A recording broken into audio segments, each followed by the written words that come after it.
Hey guys, this is John, and welcome to another Climbing the Rating Ladder, possibly more of a standard video based on the strength of my opponent. I'm playing Mexican Giga Chad with the associated avatar here. Okay, knight c3 on move 2. I think we're going to get a Jobava London. Let's go knight f6 here. Usually people who do this are playing bishop f4. All right, so a lot of options here. I can certainly think about playing for c5. In fact, I think I'm going to do that. That's often my preferred approach. Knight b5 is not yet a threat because of queen a5. Yeah, and e4. Okay, this is a sharp line. Making sure my recording's going. Yep, we're all good. Yeah, so I think against this one, I want to take here. Yeah, let's capture. And then on d5, I think I'll play this a6 move. Okay, but white captures. Yeah, so this may simplify a bit. Seems like my opponent knows it. I'm familiar with d5. I think I've seen this move a time or two. Probably Danya has played it because he has a Jobava London course out. And very possibly my opponent has been watching Danya's games or maybe has a course like that. So let's think. I could trade queens. I got to watch knight b5 as usual. Queen a5 kind of comes to mind here. a3, take on c5. That should be safe. In reality, though, I would really hope to simply know the move here, but that's not the case. I'm out of book at this point. So I got to fend for myself. So queen a5. Yeah, bishop b5, maybe knight c6 should be okay. Or bishop d7, probably even better. Bishop d7 takes there. Yeah, I guess I'm leaning towards queen a5, but I'm trying to anticipate where any trouble might be with that move. That's the thing. The alternative is trading queens and playing something like a6, but that seems super passive. So I don't like the look of that. So probably going to go with the queen a5 move. It's not like I have to regain the material, by the way. It's even at the moment. So yeah, let's go ahead and do this. Bishop takes, b8 takes. Okay, yeah, I think very safe bet that white is still, in theory, fine. Queen d2. All right, so if knight c6, knight b5, I can trade queens. I do have knight d5 there. That seems pretty important. So I would think knight c6 is kind of the default move here. Also takes the sting out of knight takes e4 because my queen is defended. Probably going to go with that, unless I see something truly, truly wrong with it.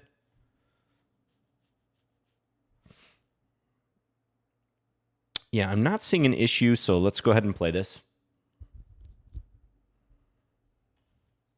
Thanks for your kind comments on my shirt from the other day, by the way, guys. I appreciate that. I got a nice shirt on today, too, the Yin Yang Knights shirt. A favorite of mine. Sitting down, so obviously you can't see the full thing. But all right, so my opponent's thinking here. I'm happy about that. This is tough in the opening when your opponent's just blitzing out those moves. We kind of talked about it in that recent Smith-Mora video.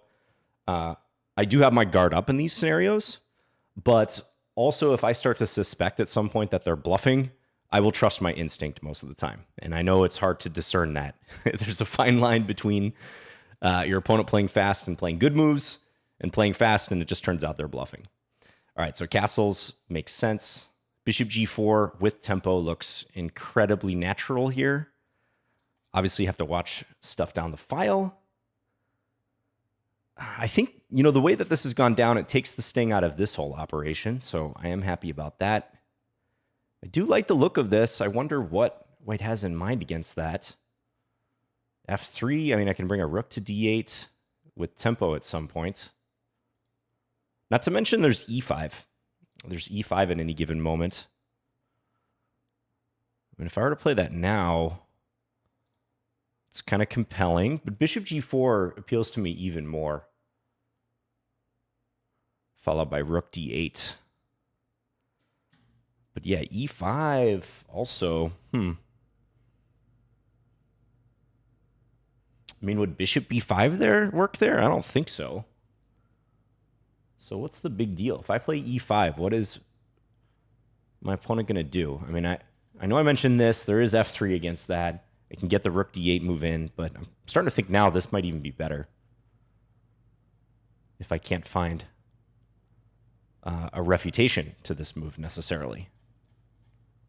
I'm just keeping an eye like a hawk on these squares, d7, d8 in particular. Just not really seeing it.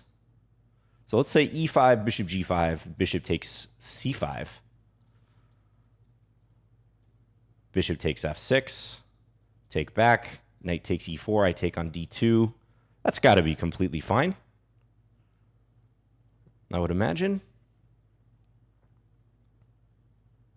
And I can think about taking here too, but that pawn I feel I can capture at any moment, so I'm not in a rush to go take it, if that makes sense. e5 take, knight takes, bishop b5, I'm just not seeing it, bishop d7. Okay, let's see what white has in mind. And again, alternative was bishop g4.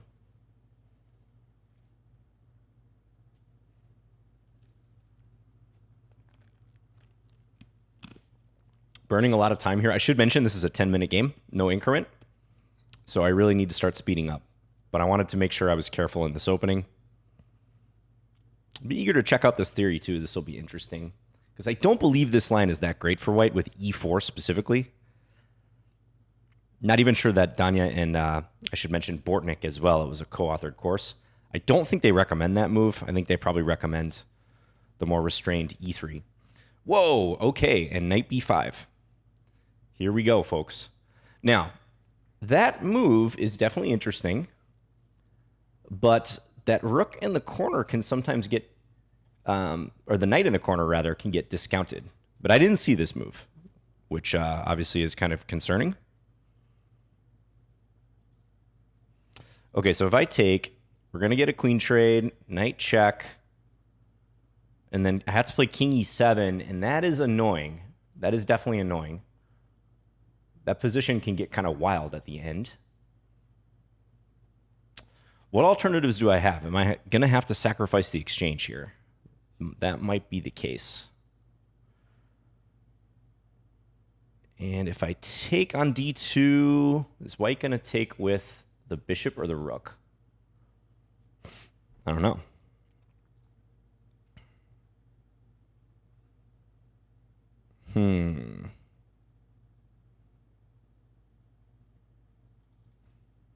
There's also this move, but that I think we can conclusively rule out. I'm going to get checkmated if I play that. All right, folks. Well, I'm in a tough spot here.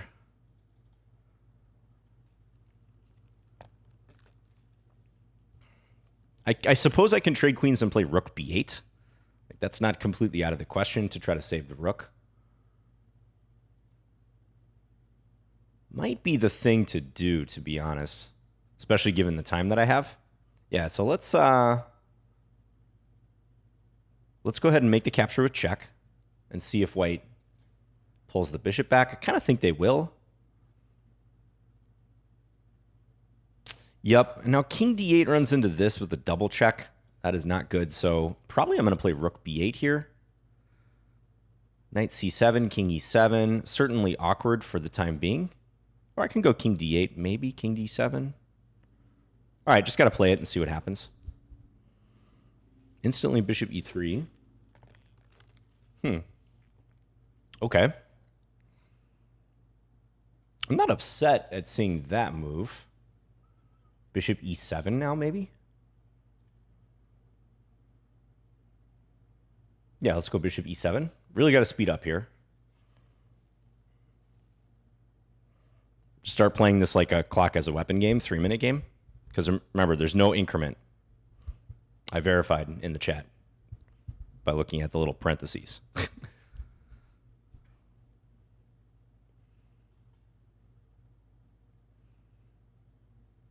So it's still equal material. And yeah, white can give this check. On the surface, that's kind of annoying. But I don't think this is all that bad. I really don't, because I can go knight g4 next. It might behoove white to play h3. Yeah, white slightly inconvenienced my king, but I'm safe. White does play h3. Okay, thinking about h5 and then maybe bishop f5. Could also play bishop f5 straight away, but then g4. Okay. Yeah, let's go h5. Just trying to make room for this to come out. Also possibly this rearrangement.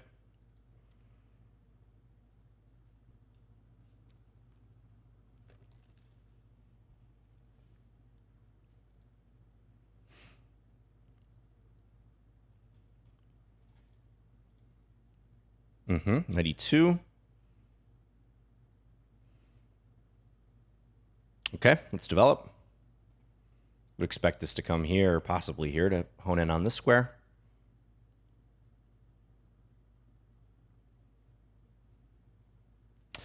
Interesting structure. I mean, the c5 pawn has a cramping effect, but I have some nice control of certain squares with my doubled e pawns here. Okay, knight c3.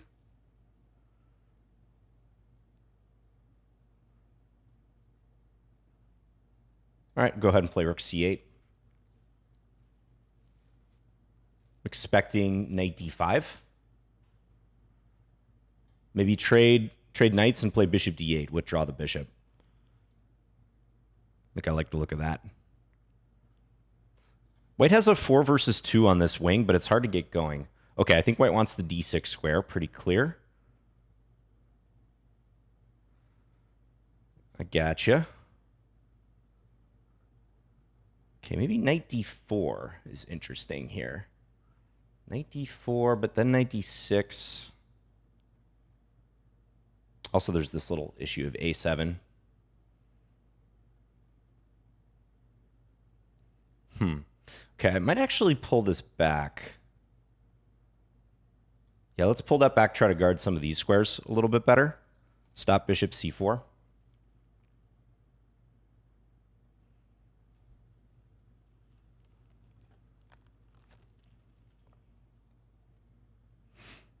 Try to keep my commentary to a minimum here, guys. If I can simplify the position a little bit, that would be great.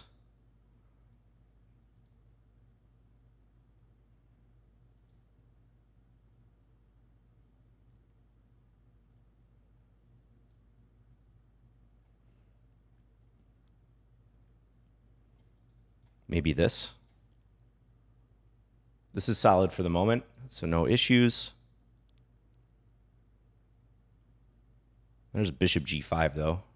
Bishop g5 could be a thing. But then I have knight d4. Okay, that's not so bad. Okay. Yeah, I'm going to try to get my king in a blockading role. I like that.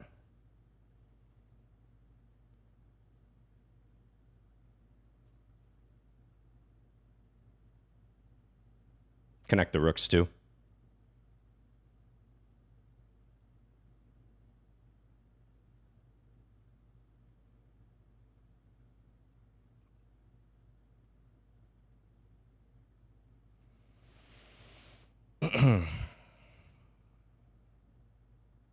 A4, I can go B4.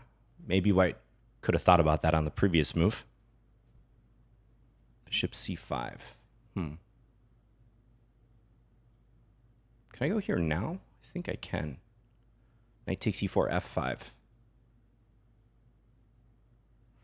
Knight G5, take, D7.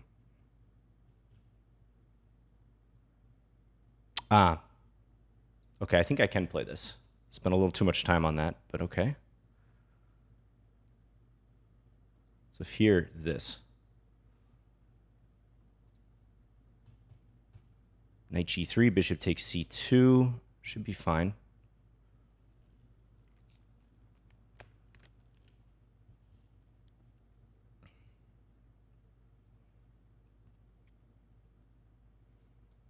So if this here, take, there's D7 at the end. This is the only annoying thing. So definitely going to do this against this move.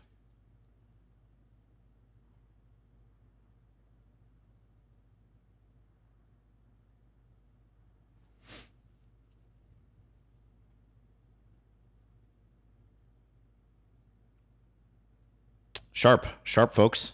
Again, wish I would have knew this line a little bit better with E4 and then D takes C5 specifically.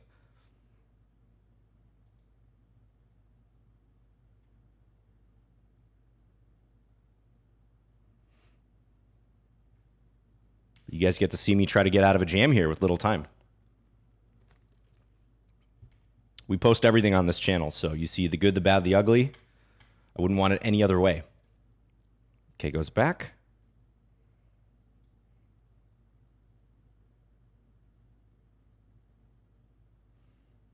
This is a nice move to get in. I like the fact that these pawns are connected. F4 is a menacing move. I don't think I'm threatening anything imminently with that. Plays that. Interesting. Wow. All right, let's take en passant.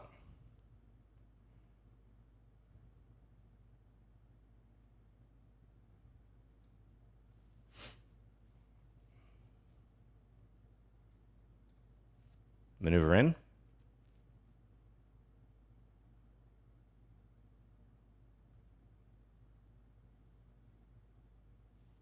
I think I'm going to take this and then try to get my king up here so I don't have to play against that knight in time pressure.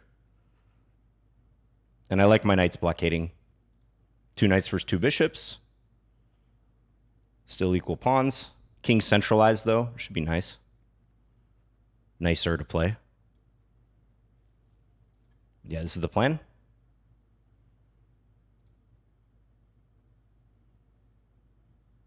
I mean, long term, I'd love to get in G5, F4, but I'm a long ways away from that.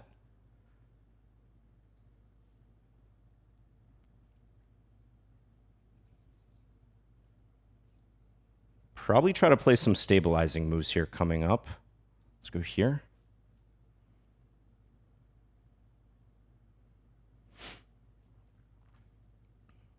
Not really threatening to take this yet, though, because F5 hangs. Probably need G6.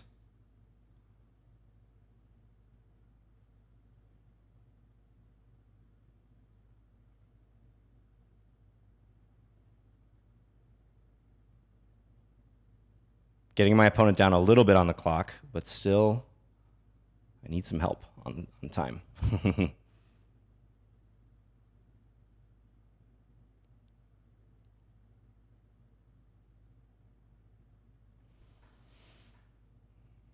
Need to help myself by moving faster.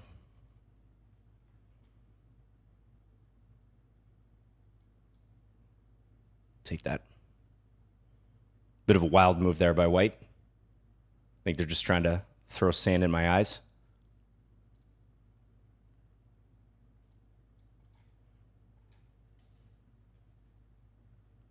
Can lose a6. I think that's fine. Rook b8 is what I'll do next.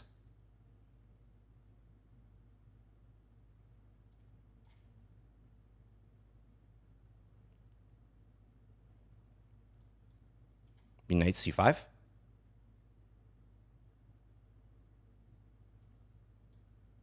Coming into d3. Coordinate those ponies.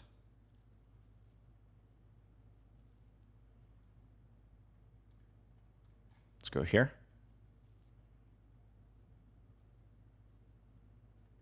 Be f4 coming up.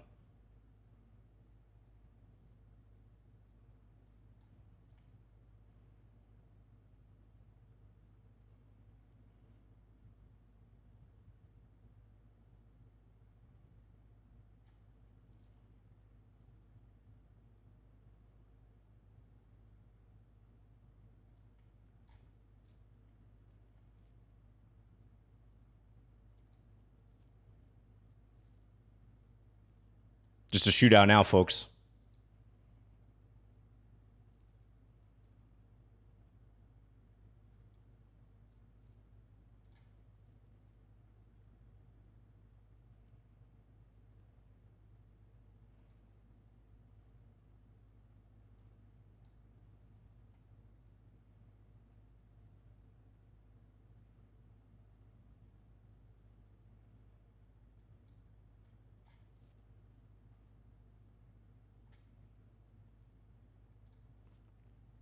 Let's try to get up here and coordinate.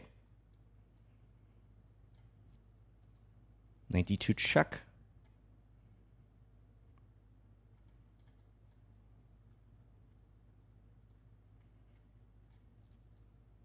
Let's pre-move this.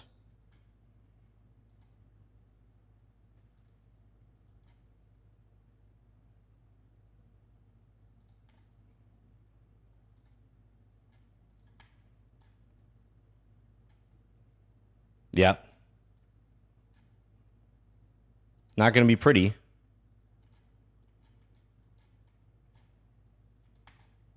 Ah, I'm in check. Oh, I won. Using the clock as a weapon. That check really threw me right at the end. Thank you to Mexican Giga Chad for the game. This is a technical win for white at the end. King and queen against king and rook.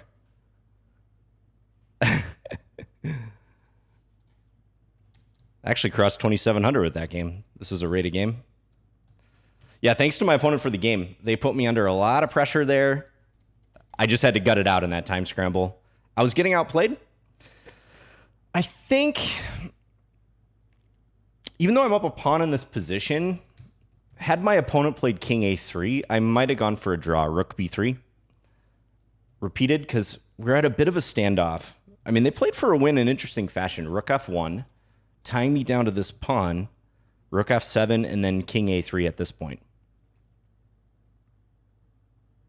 I don't know what the verdict is here. Again, I'm up a pawn, but I'm probably going to have to give it back. It's possible I'm worse here, because if white takes, then these obviously become a problem. So I'm kind of thinking somewhere around here. I literally had under 30 seconds left, but somewhere around here I can probably play it better. So I felt like I was out of the woods at that point. Very interesting. So this was, I'd say, in a large part determined by how much time I took in the opening. That was probably obvious if you guys watched this whole thing. Yeah, realistically, I need to be prepared for this move because, again, I don't think this is a great move, but I was only familiar with d5, after which I would play a6, g6, bishop g7, control this square, and I think black is doing well there.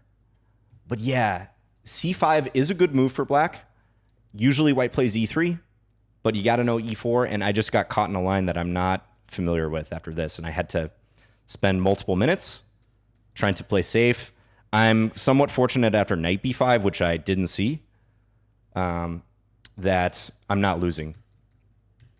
But again, I had to spend so much time. I have a quarter of my time left by the time we get to move 11, and the position's still complicated. So let's take a look. I'll be curious. I do think for white, probably somewhere around here. Maybe they're a little bit better. Also somewhere around here. I don't know about this bishop c5 move. I would think if you're going to do that, knight d7, knight takes e4 would be critical.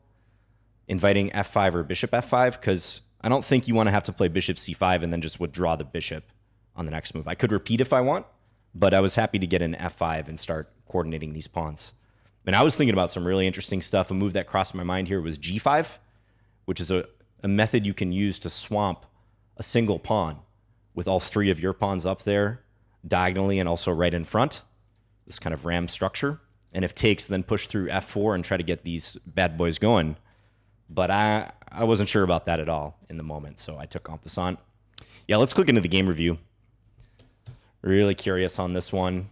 79.8% accuracy to 77.9 for me. Of course, the endgame scramble is gonna, tilt that a lot. So yeah, Jobava London, again, pretty popular opening at the moment. Danya and Bortnick have a course on it. Hans Niemann has a course on it on Chessable. It's not the surprise weapon it was a few years ago, let's say. Ooh, I see knight b5 double exclam already in the game review here.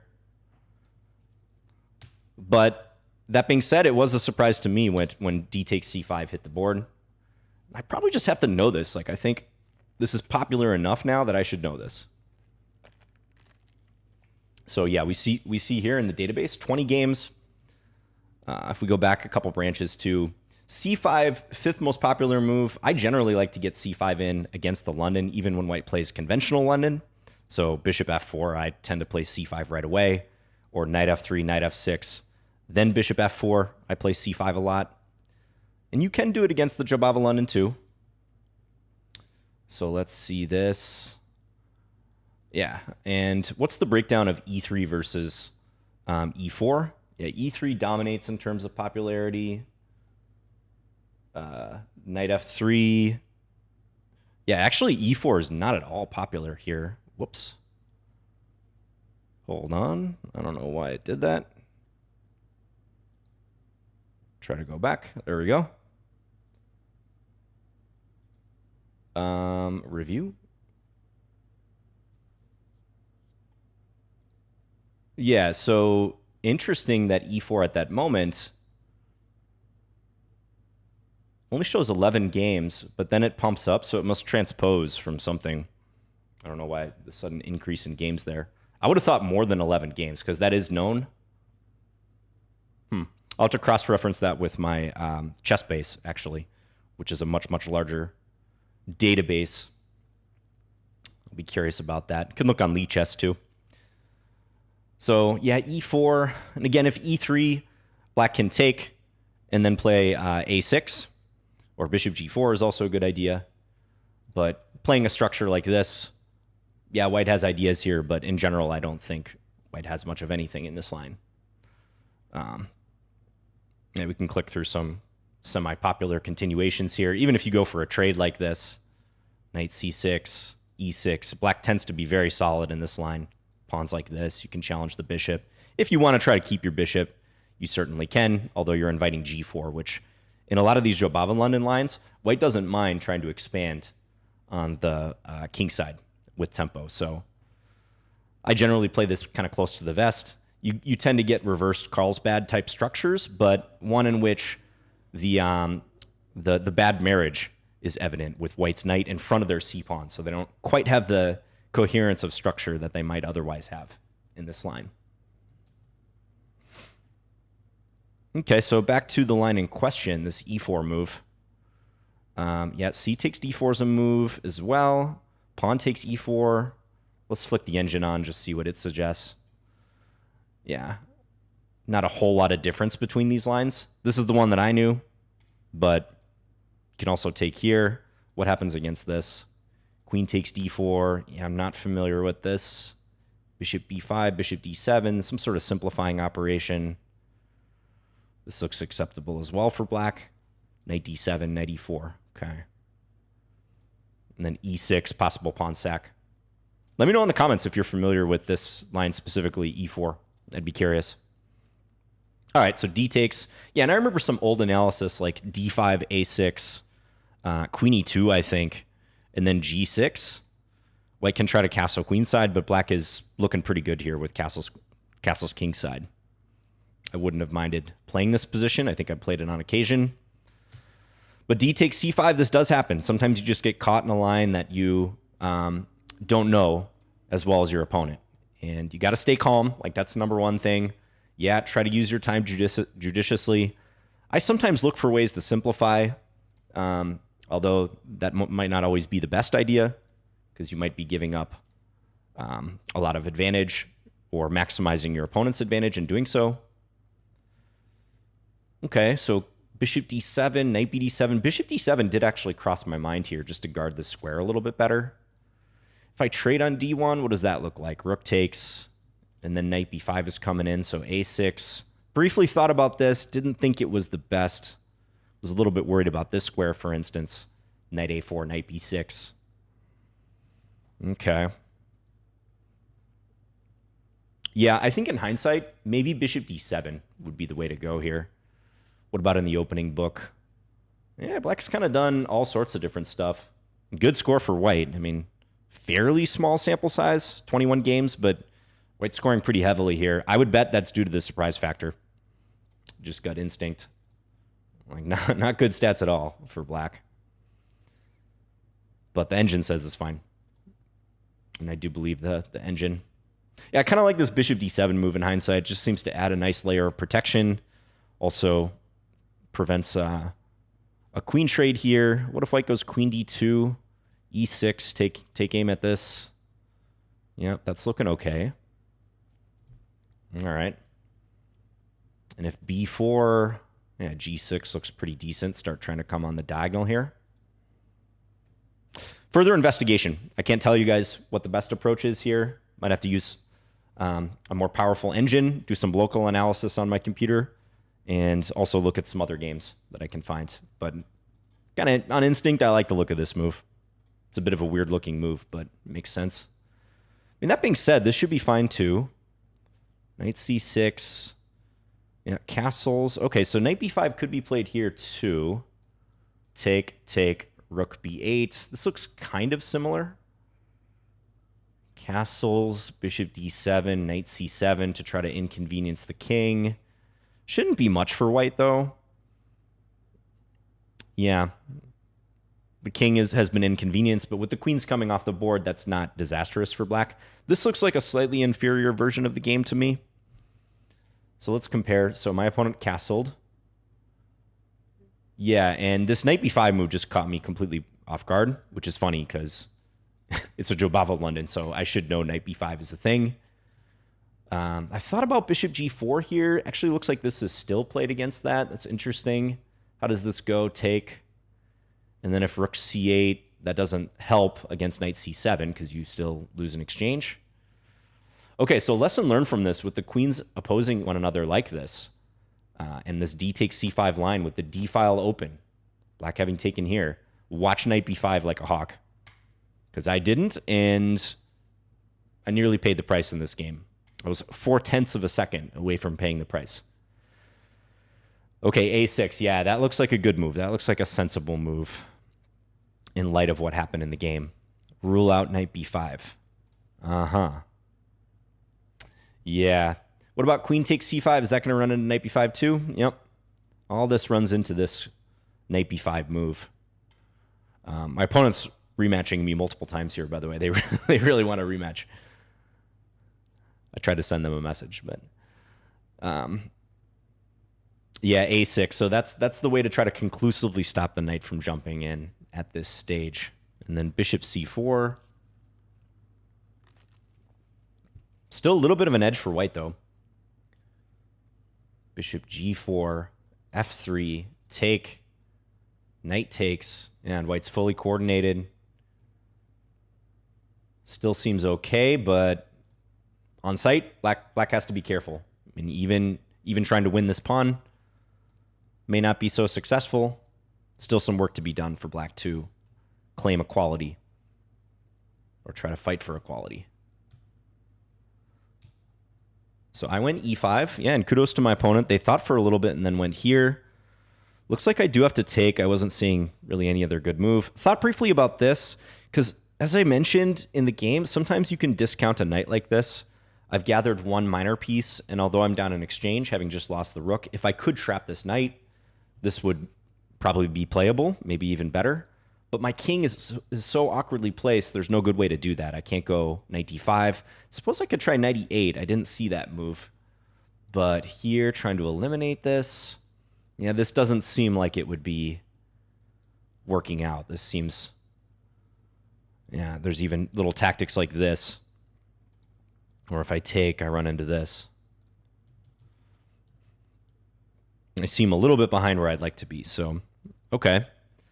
So I took on d2. White does take with the bishop. What happens if rook takes? So rook takes, I can play this move. Interesting. Give the exchange. This is maybe similar to a line I mentioned. This time the knight doesn't get out. But even kind of a simplifying operation, that's very interesting. Rook d8. And in the event of a trade, and the knight gets saved, take here. And the computer likes black in this position. Probably because of the flood of pawns coming. Actually, clearly likes black. If I were to see this, I maybe would say unclear, just on instinct. White being up the material, but yeah, intriguing. Huh. I guess black does have 2 pawns for the exchange. Black has 7 pawns against 5. So, it is equal material there. Yeah, how did that work? Because black got this one, and then later got the f2 pawn. So I would have loved a scenario like that, but it didn't come up. Bishop takes d2. Yeah, because I think if I do something analogous now, while interesting, yeah, let's say I even take here, although bishop d6 is an attempt to win this knight. Knight e2, bishop g4. Huh. Very interesting. So even something like this, and just taking. Right, because I didn't get a minor piece in the first place, so... Actually, I'm just playing down a full rook here for a pawn, I suppose. Yeah, okay, so that's a big difference. When white's taking with the bishop and we're not banking that minor piece right away, it's going to be that much harder to prove compensation if white goes after the rook. So I played rook b8. That is the top engine move. All right. Yep, bishop e3. So at this point, it's 8 minutes to 3 minutes. So I'm playing, yeah, a clock as a weapon game. And the fact that it's almost even, like, practically doesn't matter because that's such a significant time edge with no increment that clearly white has won the opening battle. And I still have a little work to do. Slight disadvantage. Okay, so knight g4 is suggested here. Yeah, I thought about that briefly. I just wasn't sure about this whole situation. I was happy to avoid this, but I could see how maybe the engine does say that's okay. But all right, bishop e7, and then knight here. Yeah, maybe in hindsight, white should have gone here because their knight does eventually go to the square anyways. I was going to play king f8, more than likely. Try to keep my dark square bishop. Yeah, could also think about this. This kind of looks like the game, doesn't it? But all right, knight c7, king f8, h3. I think that's a good move. Rule out anything coming here. I played h5. Okay, yeah, a6, trying to stop the knight from coming out. But there is bishop c4 and maybe here. Okay, this isn't so clear, though. Yeah, because now I'm holding this bishop hostage. I can take it at any moment. Yeah, a6 probably should have been on my radar. And even though I'm not in a position to threaten that knight yet, it could happen in the future. Yeah, so I think that points to knight c7 being inaccurate compared to knight d6. Okay, so h3. I go h5 just to try to stop g4. Again, also maybe gives me some out this way, or g6, king g7. I have a little more influence on the king side. The downside is I do give up control of g5. So knight e2, again, a6 suggested here. Okay, I'm just getting my pieces into the game. Rook c8. Knight d4, another suggestion, because if take, there's bishop takes c5. All right. Yeah, this was annoying. I mean, it didn't quite feel like I had control of the position, that I was able to say that I was fully equalizing yet. White's got the two bishops. My king is still awkwardly placed. Stands to reason white's going to be better here. Yep, b5. Can I try to play around this knight? It's so hard to play around a knight that's outposted like this, so I think taking is fine. And I can't blockade right away because I lose this pawn on e4, right? So that's important. I guess maybe the computer thinks I can go for knight b4 at that point. Interesting. But okay, I go here. And I played this move, I think, to discourage this and just gain some space overall. Okay, a3. King e8 is good. Yep. Trying to get my king into a blockading role. Yeah, and I didn't think this was a great idea. That didn't quite seem right. Computer suggesting stuff like rook he1, f4, f3. Yeah, f3 looks pretty natural, I'd say. King d7, rook he1. Every white piece is in the game, and I am blockading for the moment, but yeah, I do look a little worse here. This pawn on d6, in an endgame situation, if we trade rooks, that pawn could be loose, if not just lost. But we're a long ways away from that, and my 4 versus 2 is not at all playing yet. So I do believe the engine's evaluation there. Okay, so knight d7. So I calculated if this, probably bishop f5 is the way to go. Yeah, because if I go f5 here, initially I thought this was good, take, but there's knight takes, and then d7 at the end, which is annoying. And I'd be down in exchange in this resulting position. But fortunately, there's this bishop f5 move. And I had briefly looked at knight g3, and then I was going to play bishop takes c2, more than likely. Also, just pulling the bishop back is given. But yeah, I'm pretty sure I would have gone for this. And then like this. Roughly even. Interesting. White pulls the bishop back. I play f5. At this point, it's 4 minutes against 1. f4. Yeah, good move. That was annoying. Gave me a lot of options here. I ultimately decided to take en passant.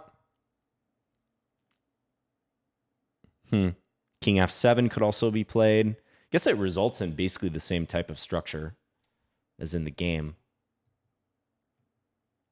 G takes f3, also an option for white.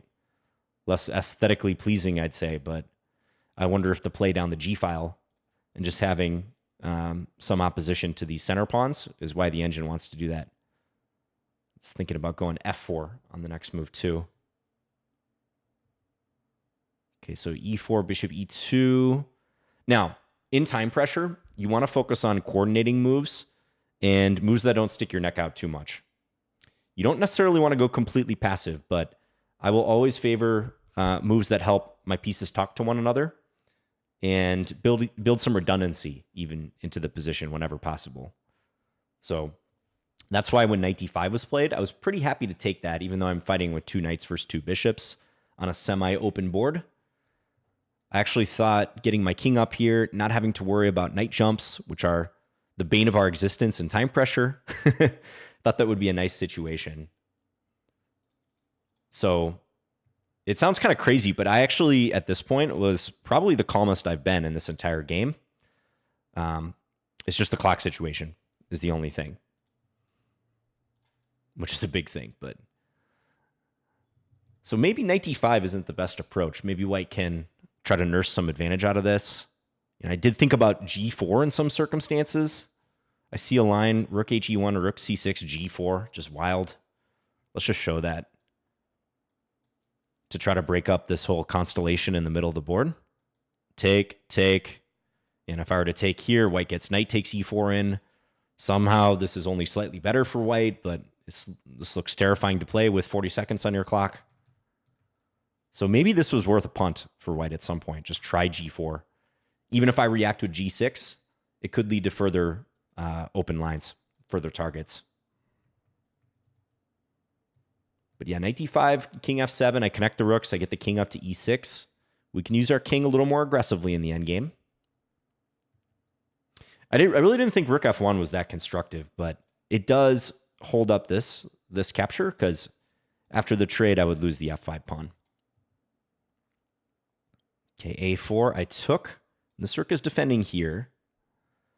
Yeah, now I'd love to have this in a game with more time on my clock, because I feel I could have played this a lot better. I could be more patient, even though I went for g6. Yeah, I probably rushed this move. This move didn't have to be played right away and allow this pawn to be captured. Probably rook b8. Yeah, a3. That move makes a lot of sense now that I see it. Try to break up these. Yeah, those look much, much better. So rook takes d6.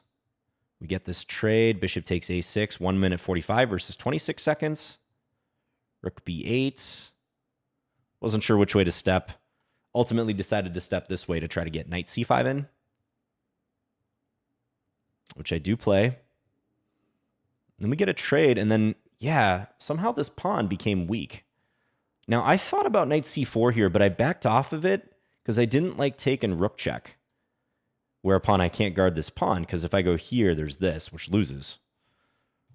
But the computer says, John, you're fine here. Take king c5 take. Your e-pawn is off to the races, and you are winning, sir. You're winning in this position. But that's such a tough call to make. I honestly stopped calculating after I saw rook d4 and that I would lose this pawn. So another example where having just a little reserve of time might have led me to that conclusion that that's actually a good move. But that's why I got a little stalled out here and why I played knight c6 to guard this square. Yeah, and then interesting, it wants me to come around this way, knight a5, because if takes, hitting this, I can take here and I hit the bishop. f4, rook f1, or first white played h4, probably to rule out g5. Even though there is bishop takes h5 if I were to do that. But h4 is a good move, apparently. Rook check. Yeah, and like I said, king a3, I would have been in real danger had I pressed, I think. So I probably would have taken a draw here if white had played that. But understandably, white goes for the win. Rook f7, king a3, knight e5, that is correct. Wow, I'm still better here, even though white has just establish these two protected passed pawns. I mean, this was a total free-for-all at this point, though. King f4 is better here. This is a sharp ending. I think anything could happen in this ending. 3-result game, as they say. Yeah, I kind of wasted some time with some checks. Usually you don't want to try to stop your opponent's pawns or expend too many tempi doing that in these type of endings. So I'm not surprised to see this being a better move. Directly going for knight e3. This might look somewhat similar to the game, actually. Take, king f3, try to go after this. Wow, but then look at this. g5 is the best move here. Making a point to get my own pawns going, anticipating that white's going to have to give up the rook for this pawn, and then trying to promote the h-pawn later. Yeah. Because if I just directly play for this, it may not be enough. These pawns are incredibly fast, and they're connected. Apparently, I should take with the rook here instead of the king, and somehow this is equal according to the all-knowing engine. Again, because of a resource involving g5 and trying to get this pawn going. Sharp, sharp ending. I won't spend too much more time analyzing that, but feel free to look at that if you're curious.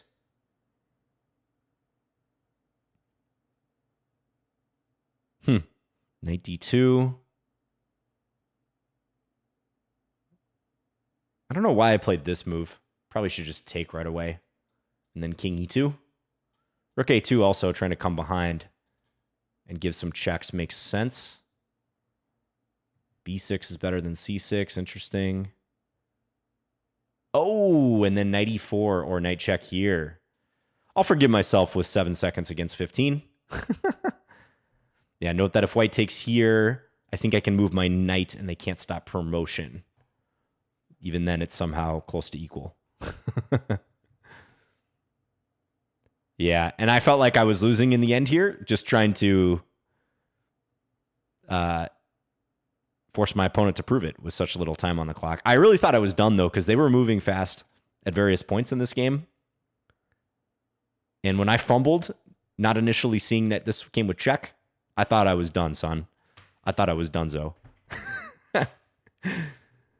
But somehow I made it with 0.4.